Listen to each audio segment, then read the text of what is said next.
उत्तराखंड का number 1 digital channel पहाड़ TV.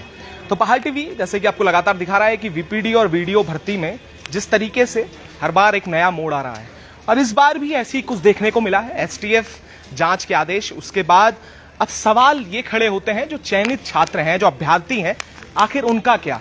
और सवाल ये है कि सालों का इंतजार करते हैं, उसके बाद चयन इनका होता है और उसके बाद ये अमूमन हमने देखा है कोर्ट के दरवाजों तक सारी भर्तियां चली जाती हैं और वीपीडी और वीडियो में भी यही सवाल खड़े हुए हैं। हमने पूर्व में भी देखा किस तरीके से धांधली हुई और कई भर्तियों में ऐसे आरोप लगे, अब ये भी इसमें भी आरोप लग रहे हैं और जब तक सिद्ध नहीं होता आगे जांच क्या होगी वो भी सवाल है। पर आखिर कितने वर्षों में जांच, और अप्रैल में रिजल्ट आने के बाद ये लोग इंतजार कर रहे हैं। आखिर इन लोगों का क्या दोष है और उन लोगों का क्या दोष जो मेहनत करके यहां पर पहुंचे हैं, मेहनत करके जिन्होंने ये पेपर निकाला है, जिन्होंने चयन प्रक्रिया पूरी की है, उसके बाद अब आखिरी स्टेप में जाके रोक लेना और अब ये कह देना कि इसमें धांधली जैसे आरोप लग रहे हैं और तमाम आरोप इसमें लगाए जा रहे हैं। आखिर कहां से आते हैं ये लोग जो इस तरीके के कार्य करते हैं?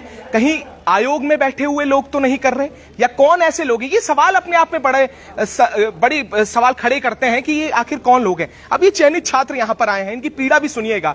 कोई किसान का बेटा है तो कोई बहुत गरीब वर्ग से यहां पर आता है, किस तरीके से इन्होंने तैयारी की है यहां पर, उसके बाद आज इन्हें पीसी करनी पड़ रही है। युवा नहीं चाहते मीडिया के सामने आना, ये तो लाइब्रेरी में बैठकर पढ़ते हैं, पर आज इन्हें मीडिया का सहारा क्यों लेना पड़ रहा है? उनकी पीड़ा सुनिएगा चयनित छात्रों की। क्या कहेंगे सर, एक लंबा समय, सालों का इंतजार तो कर ही रहे हैं वैसे तो उत्तराखंड में, पर अब चयन हुआ। आज मैं कहता हूं कि इसका उदाहरण मैं देता हूं, अगर निरस्त हो भी गई वीपीडीओ तो आने वाले कितने सालों में ऐसी भर्तियां होंगी, क्योंकि रेशो तो वही रहना है, लाखों बच्चे भरेंगे, लाखों बच्चों का नहीं होगा, वो आपत्ति लगाएंगे। आखिर ऐसे आयोग पेपर करा पाएगा क्या? सर मैं सर्वप्रथम ये कहना चाह रहा हूँ, मैं दिव्यांग जन से आता हूँ और हमारे जो है लगभग जो भी पेपर होता है 4-5 सालों में एक बार जो है हमें मौका मिलता है पेपर में, और उसमें जो है इस प्रकार से आरोप लग जाते हैं और फिर हम लोग बड़े हताश हो जाते हैं इस चीज़ को लेकर। जो आरोप लगाते हैं वो ये चीज़ नहीं देखते हैं। अधिकतर वो लोग आरोप लगा रहे हैं इन भर्तियों पे जिन्होंने कभी भी कोई भी एग्जाम जो है निकाला नहीं है।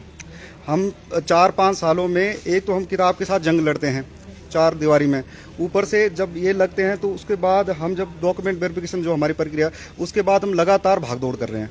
कभी हम जो है आयोग के पास जाते हैं, कभी हम कोर्ट पहुंच जाते हैं और आज जो है हम यहाँ पहुंच गए प्रेस वार्ता करने।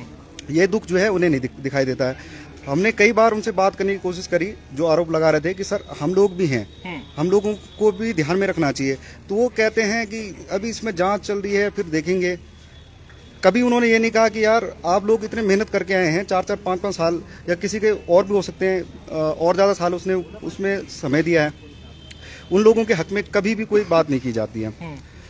अब हमें कहा जाता है कि जो है ये पेपर, ये भर्ती जो है ये इसमें जो है आरोप लग रहे हैं, इसमें भ्रष्टाचार हुआ है, अगली भर्ती में आप जो है हमारे साथ खड़े हो जाओ, अगली भर्ती जो है बिल्कुल साफ होगी।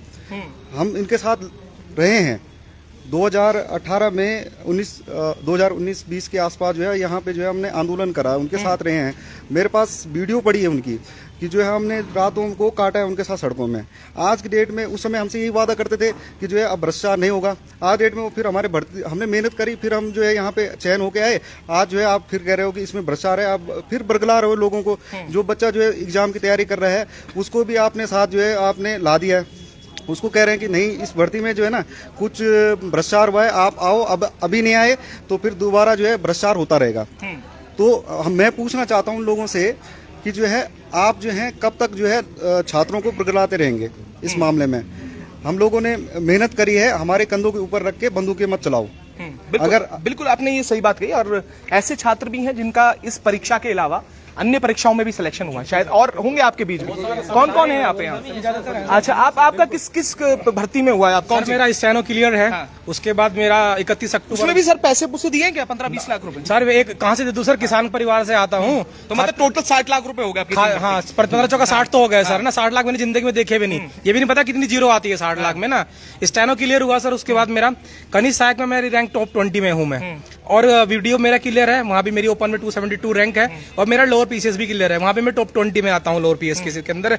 मेंस की तैयारी तो सर हमें पता ही नहीं है कि मेंस क्या होता है। अब तो जब से ये लगातार ये क्रिएट किया जा रहा है माहौल को कि भाई ऐसा हो गया वैसे, क्योंकि जो जॉब आपके पक्ष में है, तो आपकी जेब में है, आप उसे देखोगे, या जो अभी आपने दिया नहीं है एग्जाम उसे देखोगे आप ना।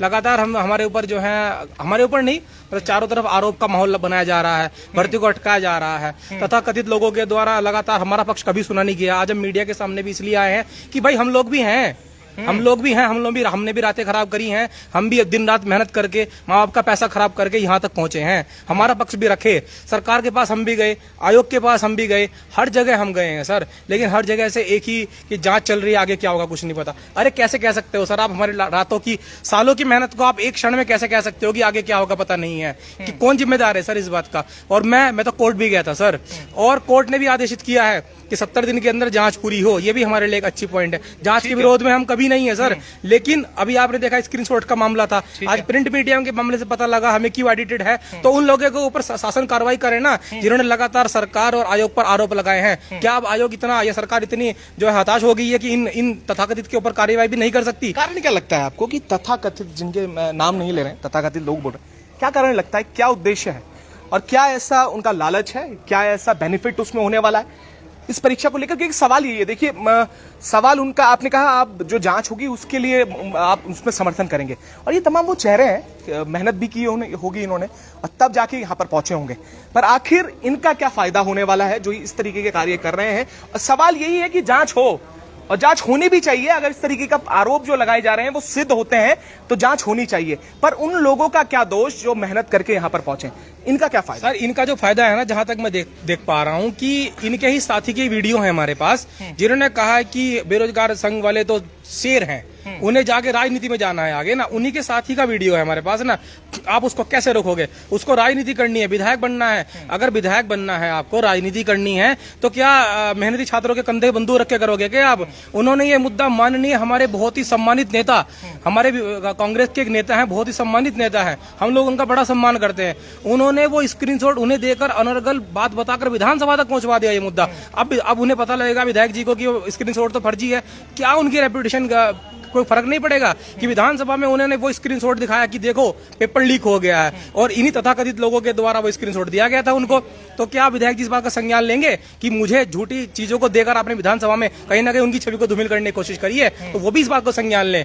फिर उन्होंने मुद्दा विपक्ष के थ्रू कर दिया, अब वो विपक्ष के थ्रू बैठ रहे हैं, तो कहीं ना कहीं मुद्दा जो है उनका जो फायदा टोटल राजनीतिक है और कहीं आर्थिक भी होगा। तो वो हम अब क्या ही आप लोग बताएं, आप लोग सब समझदार हैं। हमारी सिर्फ इतनी ही वो है कि कल जब रिपोर्ट आ जाएगी, आज स्क्रीनशॉट की रिपोर्ट आ गई, अब वो कहते हैं सबका हिसाब होगा, हम सुप्रीम कोर्ट जाएंगे। अरे सुप्रीम कोर्ट नहीं, तुम आईसीजे जाओ, इंटरनेशनल कोर्ट ऑफ जस्टिस जाओ आप लोग ना। लेकिन जो इसमें हम लोग 100%, हमारे नजर में कोई धांधली वाला नहीं है सर, क्योंकि हम खुद फेयर हैं, हमारे नजर में हर एक आदमी फेयर है। जब तक आरोप सिद्ध ना हो जाए वो आरोपी नहीं होता है सर। लेकिन आपने डाल दिया कि हम स्क्रीनशॉट, अब लिपापोती नहीं चलेगी, हम इसको लेकर सरकार के पास, सरकार पे भरोसा नहीं है तो स्क्रीनशॉट सरकार को दिए क्यों थे, क्यों दिए थे? कल जांच आ जाएगी तब भी आपको ये बोलना है, कल ज्वाइनिंग हो जाएगी तब भी आपको बोलना है। इसका मतलब आपका मुद्दा सिर्फ और सिर्फ राजनीति का रह गया है। और कौन सा बेरोजगार संघ?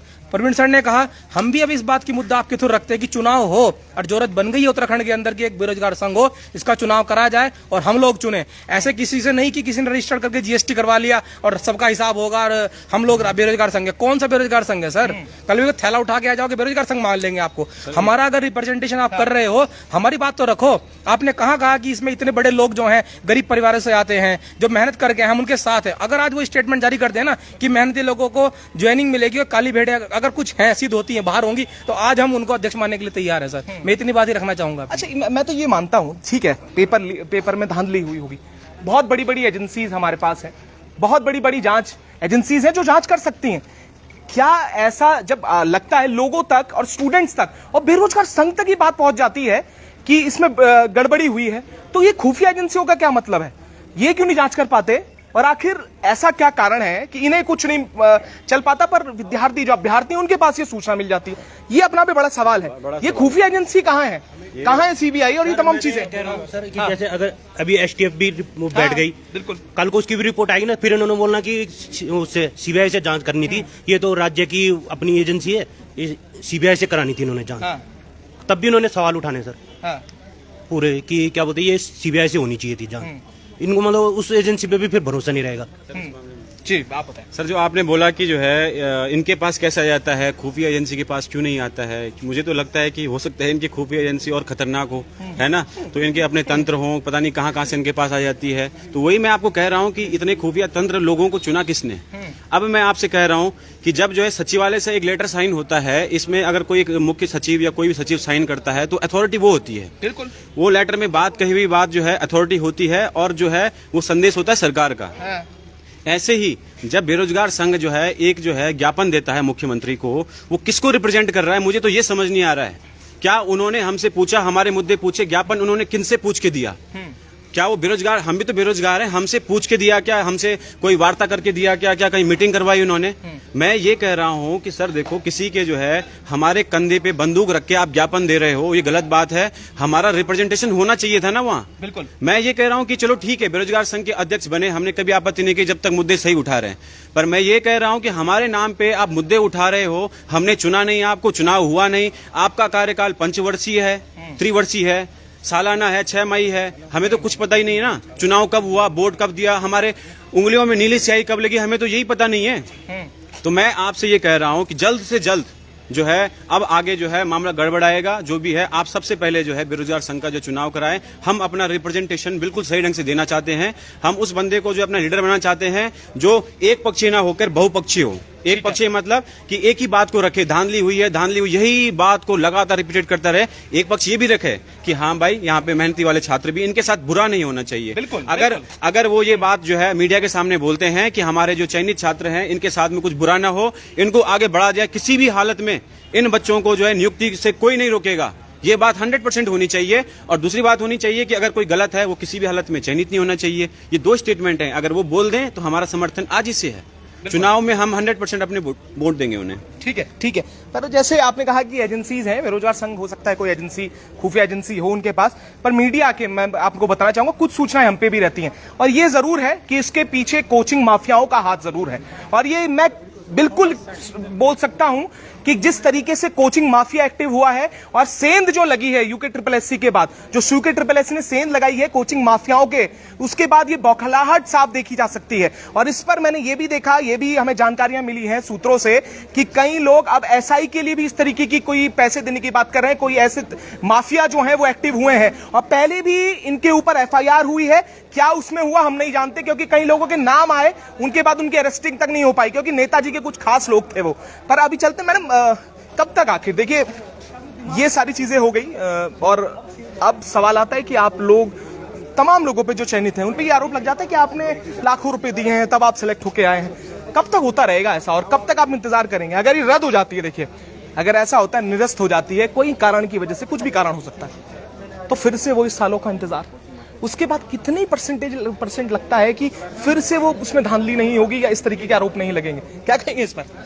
सर, आपने बोला कि अगर निरस्त होती है या दोबारा से एग्ज़ाम होता है तो हम तो सर फिर वही अपनी लग जाएंगे तैयारी में, हम फिर बैठ जाएंगे लाइब्रेरी में, फिर हम प्रैक्टिस सेट लगा लेंगे, फिर कोचिंग ले लेंगे। लेकिन हम गारंटी नहीं है ना कि तब आगे क्या होना है, क्या नहीं होना है। अभी हमने एग्ज़ाम निकाला है, हमने कितनी मेहनत से निकाला है, हमें पता है, हमारे घर वालों को पता है। हमारे घर वालों ने हमें सपोर्ट करके भेजा है अब घर से बाहर पढ़ने के लिए। तो हमें तो सर जो चीज़ें फेयर चीज़ें होनी चाहिए, अगर जांच हो रही है तो जांच करे, आयोग करे, सरकार करे, लेकिन जो हमारा है, हमें तो अपनी ज्वाइनिंग दे दीजिए। तो हम बस यही चाहते हैं सरकार से या फिर आयोग से, अगर बच्चे या जो भी सामने वाले अपोनेंट चीजें हो हैं, जो बच्चे हैं जिन्होंने मेहनत करके पेपर निकाला है, उनको पेपर, उनकी सिलेक्शन हो जाए, उनको ज्वाइनिंग मिल जाए। पर एक सवाल था मैडम, हाँ एक सवाल था, देखिए जिस तरीके से अन्य जो लोग जिनका चयन नहीं हुआ था वो लगातार मीडिया में आते रहे, ये बड़ा आरोप लगता रहा कि चयनित छात्र क्यों नहीं आ रहे हैं, उन्होंने गड़बड़ की इसलिए नहीं आ रहे हैं, उन्होंने लाखों रुपए दिए हैं इसलिए वो मीडिया के सामने नहीं आते। क्योंकि सबसे पहले पहाड़ टीवी था जिन्होंने जो चयनित छात्र उनसे बात की थी और उनकी जो बात आगे रखी थी, उसके बाद से कई अन्य मीडिया चैनल्स में आप लोग नहीं गए, इस तरीके की आरोप भी आप पे लग रहे हैं। क्या कारण था इसके पीछे? सर जी, हम इंतज़ार में ही थे कि कुछ फेयर रिजल्ट निकले, फेयर कुछ हो। अगर सामने वाले कोई बेरोजगार संघ के साथ मिलके जा रहे हैं तो वो अपना टाइम वेस्ट कर रहे हैं। वो उन्हें ये देखना चाहिए कि अगर उनका सिलेक्शन नहीं हुआ है तो आगामी एग्जाम्स हैं उसके लिए वो आगे प्रिपरेशन करें, ना कि वो सड़कों पर आके हम चयनित बच्चों के लिए बोले।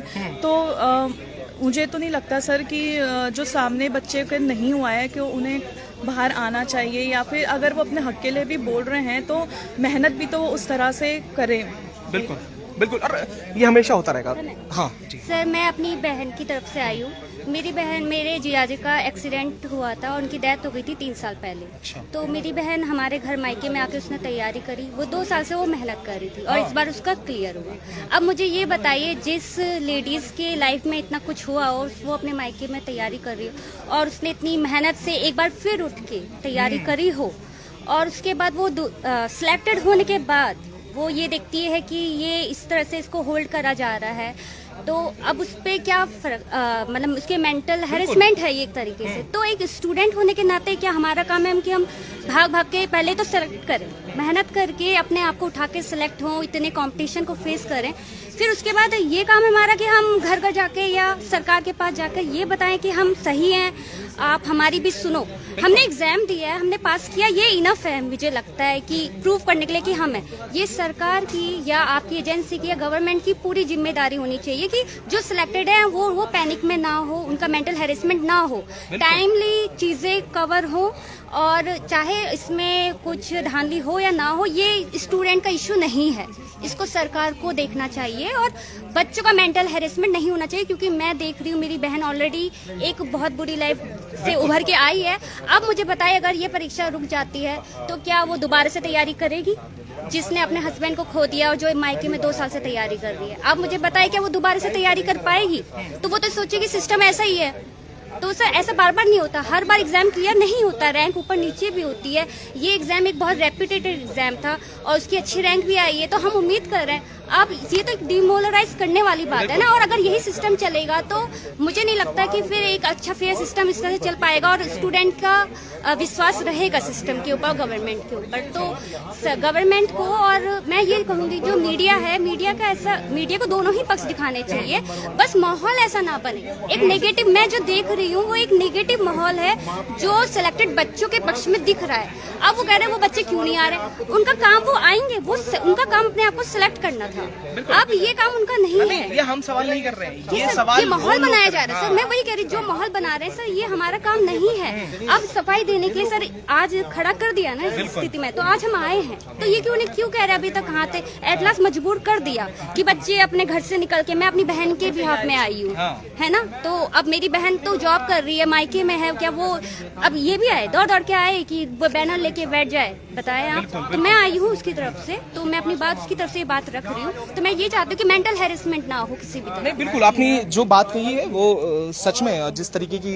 हालात और उससे मेंटल प्रेशर से आपकी बहन गुजरी है, उसके बाद से ये सच में लगता है कि कितने एक हौसला जो होता है इंसान का कैसे टूट जाता है जब इस तरीके की घटना होती है। उसके बाद सिलेक्शन के बाद जब मेहनत करता है कोई व्यक्ति, और सवाल ये है कि जब इनपुट हमें तक मिल सकते हैं, हम मीडिया के रूप में मिल सकते हैं, तो एजेंसीज क्या कर रही हैं? एजेंसीज क्यों नहीं इसका संज्ञान लेती? एजेंसी जब पता चलता है कि कई लोग 15-20 लाख रुपए लेकर एसआई में लगाने की बात करते हैं, 50 लाख रुपए लेकर तमाम अलग अलग भर्तियों में लगाने की बात करते हैं, तो वो एजेंसीज उनके ऊपर कार्रवाई क्यों नहीं करती, उसकी छानबीन क्यों नहीं करती? हमारे मैडम देखिए, बहुत एक बहन आई है अपनी पीड़ा लेके, आप भी चयनित छात्रों में से हैं, अभ्यर्थी में से, क्या कहेंगे किस दिशा में हैं आप लोग और किस दिशा में ये प्रदेश जा रहा है? क्योंकि आप तो सब युवा हैं, आप एक ऐसे स्ट्रक्चर बना रहे हैं प्रदेश का, बनाने जा रहे हैं जो डिसाइड करेगा कि फ्यूचर क्या होना है उत्तराखंड। क्या लगता है आपको, कहाँ जा रहा है भविष्य? जी सर, हमें तो हमारी जॉब चाहिए सर। हम इतनी मेहनत से हम सेलेक्ट हुए हैं और माहौल ऐसा बनाया कि सर हर दिन हम न्यूज़ देखते हैं, कुछ उल्टा ही सुनने को मिलता है सर। मेरी मम्मी बहुत गरीब है, मैं गरीब परिवार से हूँ सर, और घर पे मतलब अभी टीवी और न्यूज़पेपर वगैरह नहीं है, मम्मी लोग न्यूज़ नहीं देखते हैं। घर पे तो सबको लग रहा है कि जॉब लग गई है, खुश है सब, लेकिन हम जानते कि हम पे क्या बीत रही है। हम सर, मैं लालकुआ डिस्ट्रिक्ट मतलब नैनीताल में हूँ, लालकुआ के अंदर मेरा घर है सर। बहुत ही गरीब परिवार से सर, मतलब रिश्तेदार फ्रेंड्स जो भी होते हैं सामने बस दिखावा ही करते, बधाइयाँ देते हैं। और अभी ऐसा माहौल बन रहा है कि मतलब जो भी लोग न्यूज़ सुनते हैं घर पे जाके बोलते हैं कि यार इसमें तो ऐसा हो रहा है, ये पेपर कैंसिल हो जाएगा सर। मम्मी लोग हैं, सब है सर, टेंशन होती है सर, हमको भी टेंशन होती है। क्या करती है आपकी माता? सर हाउस वाइफ है, काम गाय भैंस पाल के घर चलता है हमारा। जी सर, मतलब जो भी ये माहौल बना रहे हैं कि मतलब कैंसिल हो जाएगा क्या नाम है आपका? सर ज्योति नाम है। ज्योति जी, देखिए ये पीड़ा है और ये समझनी पड़ेगी लोगों को। ऐसे बहुत परिवार हैं जो ज्योति जी जैसे हैं जिन्होंने बहुत स्ट्रगल किया, और सच में बता रहा हूं आपको कि इस तरीके के परिवार हैं। कहां से ये जो आप आरोप लगा रहे हैं 10 से 15 लाख रुपए की, अगर इनके पास इतने ही अगर पैसे होते तो शायद इन्हें जॉब करने की जरूरत ही ना पड़ती। सबसे बड़े सवाल ये है, पर इस तरीके के जो लोग मेहनत करके आए हैं उसका संज्ञान लेगा कौन आखिर? जब सब चुप्पी साध लेंगे, जब एक तरफ जांच की बात करेंगे, जांच कराइए, सारी सर्वोच्च जो एजेंसीज हैं उनसे जांच कराइए, पर इनका जो भविष्य है, इनके साथ क्या होगा उसका भी कुछ करिए। ज्योति जी जिस तरीके से बता रही हैं कि उनके घर में कैसे हालात है, टीवी और अखबार तक की वो बात कह रही हैं, तो देहरादून में ही आपने रह के जी सर पहले मैं पीजी में रहती थी, फिर बाद में फाइनेंशियली मतलब बहुत प्रॉब्लम हुई, तो मैं मतलब अपने रिलेटिव के वहाँ रह के पढ़ाई कर। सर मतलब मेरी तो किस्मत अच्छी कि मेरे रिश्तेदार हैं मेरी मदद करने के लिए, लेकिन हर बच्चे के रिश्तेदार नहीं होते। और सर हमारी मतलब एज भी हो गई, घर वाले बोलते हैं कि तुमसे पढ़ाई नहीं पाएगी, जॉब नहीं निकलेगी, शादी कर लो। एक प्रेशर ये भी होता है सर। और सर मतलब जितने भी रिश्तेदार हैं सब लोग हैं सर, फर्स्ट दिन तो सबने बधाइयाँ दी और दूसरे दिन से बोल रहे हैं कि इसमें ये सुनने को मिल रहा है कैंसिल हो जाएगा, इसमें धांधली हुई है, ऐसा हुआ है वैसा हुआ है। सर हम न्यूज़ भी देखते हैं सर, यूट्यूब में बहुत सारे चैनल है, वो सर मतलब हम गरीब बच्चों की कोई बात ही नहीं रखता, जो सिलेक्टेड है उनकी कोई बात ही नहीं रखता है। और सर एक चैनल है, उनने जो सिलेक्टेड बच्चे हैं उनका इंटरव्यू लेके सबके सामने रखा, तो जो भी बच्चे सिलेक्ट नहीं है, रद्द गैंग वाले जो भी हैं, वो उन पे उंगली उठाते हैं कि मतलब ये उन्हीं की बात, मतलब फेक है ऐसा कुछ। और सर ज्यादा से ज्यादा चैनल यही है कि जो लाइक और व्यू के चक्कर में सर मतलब उल्टा ही दिखाते हैं, धांधली यही दिखाते हैं। सर हम गरीब बच्चे हैं, हमारा भी सोचना चाहिए सर। नहीं, पर आपने नहीं आपने बात सही कही, आपने कहा टीआरपी और ये सारी चीजें चाहिए होती है, लाइक और व्यू के लिए करते सर। पर आप सुबह उठो, हम सबसे पहले आजकल मतलब 2 महीने से ऐसा माहौल हो रहा है कि सुबह उठ के हम पहले न्यूज ही देखते हैं, आज क्या है सर। और 1-2 चैनल तो मतलब ऐसे है कि नेगेटिव जो न्यूज है उसको तुरंत अपलोड कर देते हैं, और जो थोड़ा भी हमारे फेवर में है उस न्यूज को वो अपलोड ही नहीं करते। जैसे आज स्क्रीनशॉट वाला आया था, तो स्क्रीनशॉट फेक है इस टाइप का कुछ आया, तो वो उनने अपलोड नहीं करा, लेकिन हाँ FIR हुई है, ये हुआ है, वो हुआ है, ये सब वो लोग अपलोड कर देते हैं। और मतलब एक चैनल तो ऐसा है कि मतलब वो बेरोजगार संघ के अध्यक्ष जो भी हैं उनके फेसबुक पोस्ट को तक अपलोड कर देते हैं, आपकी राय मित्रों ऐसे करके पूछ के, मतलब पूरे फैन बने हुए हैं, उन्हीं का दिखाने में लगे सर। मतलब हम लोगों के लिए कोई बात ही नहीं करता है। मैम ज्योति जी, इतना तो मैं आपको विश्वास जरूर दिलाऊंगा। देखिए हमारा काम टीआरपी और इसका नहीं है, मैं आपको सच्चाई बताऊं, इस पहाड़ का दर्द हम भी समझते हैं, और इसलिए आप लोगों के पास मैंने दूसरी बार मैं पहुंचा हूं आप लोगों के पास, और मुझे ये दर्द पता है कि जिस तरीके से आपने जीवन जो जिया है, पर ये निश्चित तौर पे सरकार को इस दिशा में सोचना होगा।